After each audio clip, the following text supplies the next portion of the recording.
Magic Treehouse, book number 14, Day of the Dragon King. We are on chapter 5, called The Scholar. Chapter 5. It's a book from our country, said Jack. Your books are made of bamboo, but ours are made of paper. Actually, your country invented paper, but later in the future. The man looked confused. Never mind, said Annie. It's for reading. It's for learning about faraway places. The man stared at them. Tears filled his eyes. What's wrong? Annie asked softly. I love reading and learning, he said. So do I, said Jack. The man smiled. You don't understand. I am dressed as a farmer, he said, but in truth, I am a scholar. What's a scholar? Said Annie. We are great readers, learners, and writers, he said. We have long been the most honored citizens in China. The scholar's smile faded. But now scholars are in danger, he said, and many of us have gone into hiding. Why? Said Jack. The Dragon King is afraid of the power of our books and learning, said the scholar. He wants people to think only what he wants them to think, and any day he may order the burning of our books. Annie gasped.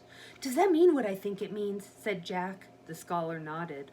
All the books in the Imperial Library will be burned, he said. That's rotten, said Annie. Indeed it is, the scholar said quietly. Listen, we have a mission to get a book from that library, said Jack. Who are you? Asked the scholar. Show 'em, said Annie. She reached into her shirt pocket as Jack reached into his sack. They brought out the secret library cards. The letters shimmered in the sunlight. The scholar's mouth dropped open again. You are master librarians, he said. I have never met one so honored who were so young. He bowed to show his respect. Thank you, said Jack and Annie. They bowed back to him. How can I help you? Asked the scholar. We need to go to the Imperial Library and find this book, said Jack. He held out Morgan's bamboo strip to the scholar. We will go to the Imperial Library, said the scholar. As for the story, I know it well. It is a true one, written not long ago, but I warn you, we will be in great danger. We know, said Annie. The scholar smiled. I am happy to be doing something I believe in again, said the scholar. Let us go. They all climbed into the front of the cart. The long line of wall builders was marching in the distance. As the oxen started forward, oh, sorry, here's a picture, guys. I almost forgot.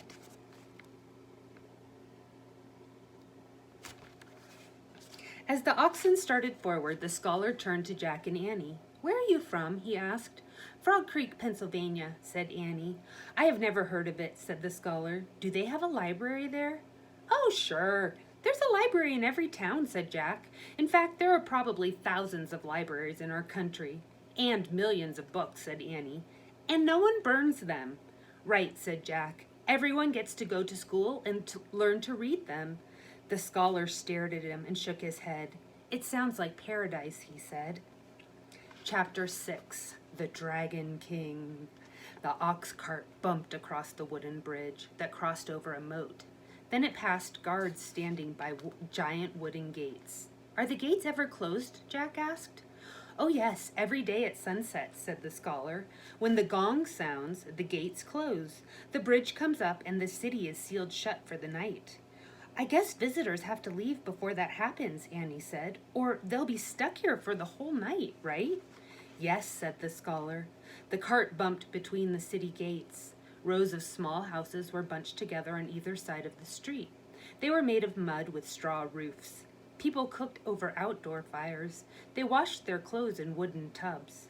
As the ox cart bumped along, the houses got larger. These were made of painted wood and pottery tiles. They all had curved roofs. Why are those roofs like that? Asked Jack. To keep away the bad spirits, said the scholar. How do they do that? Said Annie. The spirits can only travel in straight lines, said the scholar. Wow, whispered Annie. The cart went by some open tea shops. Then it passed a large market square filled with stalls and shoppers. People were buying and selling fish, chickens, firewood, wagon wheels, silk cloth, furs, and jade jewelry. Some people were lined up at a stall filled with tiny cages.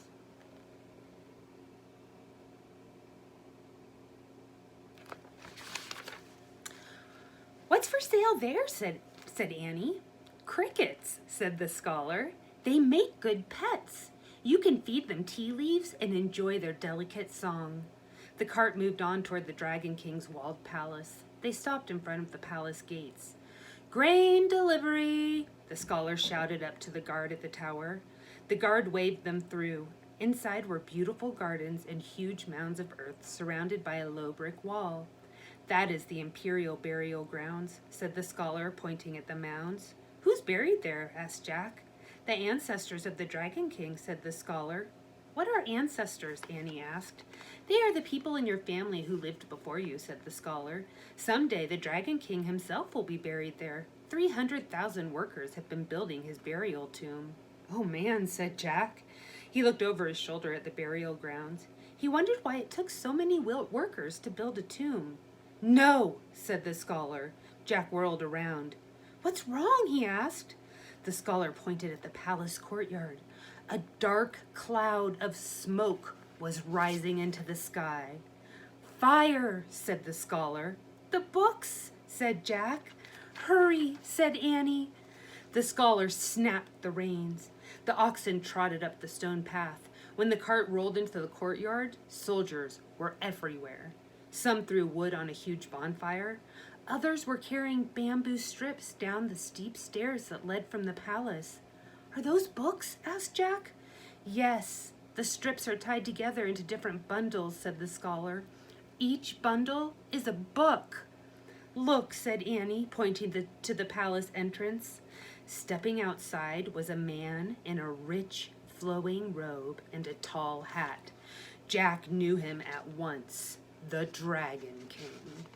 And that's the end of chapter 6. Tomorrow we'll read chapter 7 called The Burning of the Books. Yikes. Have a good day, guys. I'll read to you tomorrow.